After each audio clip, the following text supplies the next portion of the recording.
Class में हमने angle bisector start कर दिया था। तो आज अभी हम उसमें आगे बढ़ते हैं थोड़ा। तो पिछले क्लास में मैंने ये लोकस वोकस करके समझा दिया था आपको, ओके, कि डेफिनेशन वगैरह सब समझा दिया था आपको। तो अब जो है हम नेक्स्ट इसमें और नोट्स और acute angle bisector, obtuse angle bisector क्या होता है, कैसे निकाला जाता है, उसके ऊपर चर्चा करते हैं। जैसे कि यहाँ पे ये दो एंगल बाइसेक्टर है, इसमें ये एंगल बाइसेक्टर का इक्वेशन है, कंबाइन इक्वेशन है दोनों एंगल बाइसेक्टर का। कोई भी दो लाइन अगर इंटरसेक्ट करती है तो दो एंगल बनते हैं, उन दोनों के बीच दो एंगल होते हैं। एक एंगल एक्यूट बोलते हैं, दूसरे को ऑब्ट्यूज बोलते हैं, है ना। एक एंगल 90 से कम होगा और दूसरा एंगल 90 से ज़्यादा होगा, ठीक है। एक एक्यूट होगा, दूसरा ऑब्ट्यूज होगा। इसलिए बस, तो फिर यहाँ पे इसलिए दो आंसर आएंगे बस। इसमें कौन सा एक्यूट है, कौन सा ऑब्ट्यूज है, वो सीखना है अभी, ठीक है। तो अब कुछ पहले नोट्स देखते हैं। सबसे पहले कुछ नोट्स, और ठीक है, कुछ नोट्स देखते हैं। अच्छा, ये इसका मैंने बताया था कि ये यहाँ पे ये जो एंगल बाइसेक्टर्स है दोनों, है ना, वो इनकी मतलब ये जो दो लाइन है जिनके एंगल बाइसेक्टर है L1 और L2, उनकी पॉइंट ऑफ इंटरसेक्शन में से, उनके पॉइंट ऑफ इंटरसेक्शन में से पास करते हुए ही लाइंस की फैमिली में होगा, है ना। मतलब ऐसा होगा, ऐसा मैं स्टेटमेंट लिख सकता हूँ, angular bisectors are in are pair of lines passing through point of intersection of pair of lines passes through point of intersection of given lines L1 and L2, given lines, ठीक है। तो point of intersection में से भी पास करेगी, ठीक है। Given lines L1 and L2, L1 और L2 का जो इन दोनों का, ये जो दो गिवन लाइंस थी उनका जो पॉइंट ऑफ इंटरसेक्शन था वो पॉइंट यूनिक होगा, उसमें से ये दोनों बाइसेक्टर पास करेंगे। अब फिर से मैं वो डायग्राम बना देता हूँ, कुछ और भी समझाना है आपको। जैसे कि दो लाइन L1, एक सेकेंड, कोई भी दो रैंडम लाइन L1 और L2 जैसे मान लिया।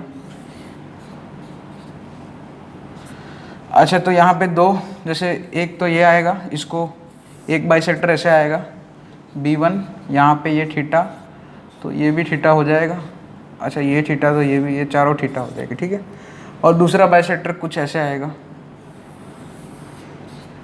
B2 बोल दिया, ठीक है, ओके, हाँ, बराबर है। अच्छा, ये एंगल टोटल 2 थीटा होगा, सही है। तो ये एंगल कितना होगा, 180 माइनस 2 थीटा।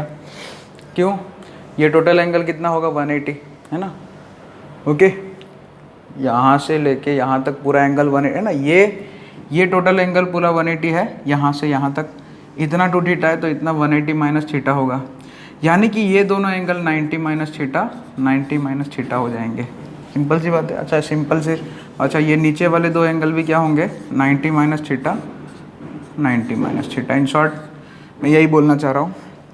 तो भाई, दो जो बाइसेक्टर है उनके बीच का एंगल कितना होगा, 90 माइनस थीटा प्लस थीटा, है ना।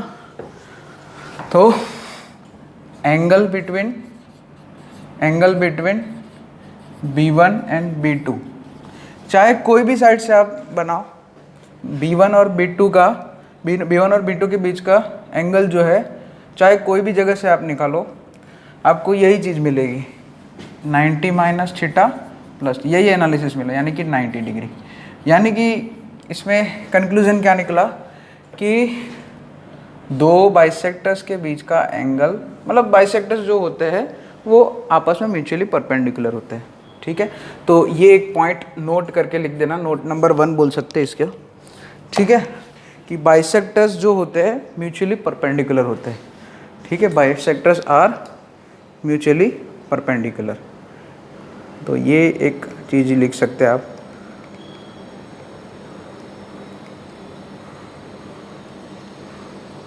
ओके,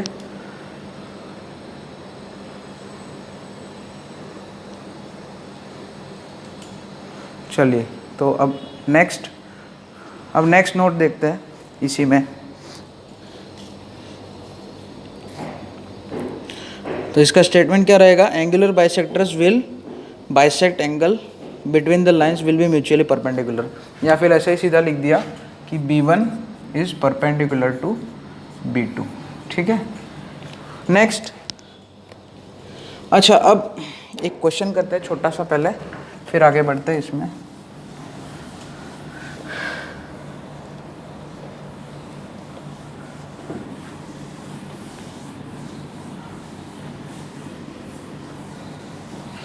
चलिए तो एक क्वेश्चन ऐसा है, find the equation of angular bisectors of,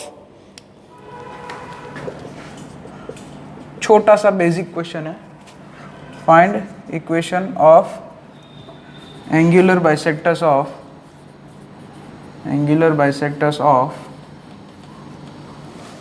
lines x plus y plus 3 is equal to 0, x plus y plus 3 बराबर 0 and 7x minus y plus 1 बराबर 0। दूसरा क्या है, दो लाइन दिए, उन दोनों के बीच का एंगल उन दोनों के है ना, you want to find the angle bisectors of this two straight lines. तो फॉर्मूला तो हमें पता ही है, जैसे ये L1 हो गया, ये L2 हो गया, तो L1 अपन under root A1 square plus B1 square is equal to plus और माइनस L2 अपन under root A2 square plus B2 square. तो L1 मतलब यही x प्लस वाई, L1 मतलब जो पहला इक्वेशन है उसमें एक्सप्रेशन मतलब समझ रहे हो ना, ये वाली चीज़ लेफ्ट हैंड साइड पे जो है वो, उसको L1 बोलते हैं। अच्छा A1 B1 कितना है, 1 1 है, तो रूट 2 हो जाएगा, प्लस माइनस ब्रैकेट बना दो 7x माइनस वाई प्लस 1 और नीचे आ जाएगा 49 प्लस 1 50। अच्छा तो x plus y plus 3 root 50 हो जाएगा आपका 5 रूट 2, तो यहाँ पे 5 बचेगा, ठीक है, is equal to plus minus 7x minus y plus 1 upon 5, यानी कि 5x प्लस, अब प्लस माइनस ओपन कर दो, एक बार प्लस लिया तो एक इक्वेशन ऐसा आ जाएगा और फिर दूसरा माइनस होगा, तो यहाँ पे इक्वेशन क्या आ जाएगा, एक equation 2x minus 6y minus 14 बराबर 0, यानी कि x माइनस 3y माइनस 7 बराबर, एक बाइसेक्टर आया, और दूसरा क्या आएगा, माइनस साइन से ओपन करो, so 5x plus 5y plus 15 is equal to minus 7x plus y minus 1, यानी कि 12x माइनस 4y प्लस 16 बराबर 0, 4 कॉमन निकाल सकते हैं, सो 3x माइनस वाई प्लस 4 बराबर 0। इसमें से एक ऑब्ट्यूज होगा, एक एक्यूट होगा, कौन सा ऑब्ट्यूज कौन सा एक्यूट, वही अभी आगे एडवांस पढ़ाया जाएगा आपको अभी, है ना, वो सब जेई में आता है ऐसा, कौन सा ऑब्ट्यूज होता है, कौन सा एक्यूट होता है, वो सब निकालना है, ऐसी बातें सब जेई में आता है ना। चलिए तो वो अभी देखते हैं, ये क्वेश्चन नोट डाउन कर लेना आप आराम से। उसके बाद कुछ और नोट्स देखते हैं पहले तो। अच्छा यहाँ पे आप क्लियरली देख सकते हैं, एक सेकेंड, यहाँ पे प्लस 4y आएगा, सॉरी, यानी कि प्लस y बनेगा। तो यहाँ पे क्लियरली देख सकते हैं, देखो ये बाइसेक्टर का स्लोप कितना है, 1/3 है, और ये दूसरे का स्लोप कितना है, -3 है। देखो तो सही है ना, इन दोनों का प्रोडक्ट करो, m1 m2 -1 हो रहा है, यानी कि दोनों बाइसेक्टर आपस में परपेंडिकुलर है, ठीक है। नेक्स्ट नोट अभी नोट करते हैं थोड़ी एक दो। ये क्वेश्चन लिख लिया होगा, लिख लेना आप।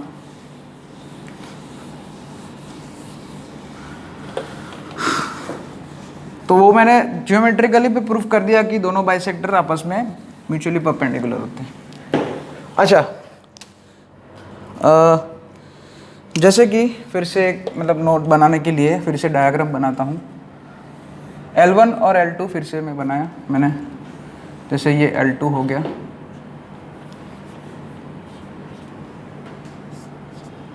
एक बाइसेक्टर ऐसे B1 थीटा थीटा, दूसरा बाइसेक्टर ऐसे B2 हो गया 90 minus theta 90 minus theta. Okay,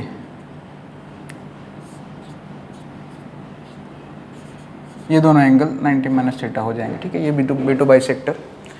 तो अब देखो L1 और L2, B1 and B2 are the bisectors of, हम L1 L2 बोलेंगे, ठीक है। लेकिन इन जनरल, अब जैसे मैं क्या बोल रहा हूं कि L1 और L2 जो है B1 और B2 के बाइसेक्टर नहीं होंगे, क्योंकि उसके लिए तो क्या है कि अब जरूरी कि 90 माइनस थीटा और थीटा हमेशा बराबर हो। अच्छा, L1 को, L2 को या L1 को, चलो मान लिया L1 को, यहाँ पे भी 90 माइनस थीटा होगा। जैसे मान लिया L1 को मुझे B1 और B2 का बाइसेक्टर बताना है, तो 90 माइनस थीटा और थीटा सेम रखना पड़ेगा। लेकिन ये तो कब होगा, जब थीटा 45 एक ही केस में आएगा। सो इन जनरल L1 और L2 B1 और B2 के बाइसेक्टर नहीं होंगे। ऐसा कब होगा कि भाई B1 B2 तो ठीक है, हमने बाइसेक्टर निकालेंगे, लेकिन ऐसा कब होगा कि जब L1 और L2 भी B1 और B2 के बाइसेक्टर होंगे, एंगल बाइसेक्टर होंगे। ऐसा कब होगा, जब थीटा खाली 45 होगा तब, यानी कि L1 और L2 लाइन कैसी होगी, म्यूचुअली परपेंडिकुलर होगी, तब जो है दोनों एक दूसरे के बाइसेक्टर होंगे। लेकिन इन जनरल क्या होगा, B1 और B2 L1 और L2 जो गिवन लाइन्स है उसके बाइसेक्टर होंगे, बस, ठीक है। तो इन जनरल मैं पॉइंट लिखा देता हूँ, in general L1 L2 are not angle bisector of B1 and B2। तो पॉइंट ऐसा है, note, in general L1 and L2 are not angle bisectors of B1 and B2, but if, मतलब ऐसे लिख देना, if L1 is perpendicular to L2, then it is possible. Then line and pair B1 B2 will be such that each will bisect each other. Then line and pair मतलब lines यानी कि L1 L2 and bisectors and B1 B2 will be such that each will bisect each other, मतलब will be bisect each other, ये दोनों आपस में एक दूसरे को bisect each other। ये कब होगा, जब थीटा 45 होगा, यानी कि L1 L2 परपेंडिकुलर होगा, ठीक है। ओके, तो एक ही केस ऐसा होगा जिसमें L1 L2 B1 B2 के बाइसेक्टर्स होंगे और B1 B2 मतलब दोनों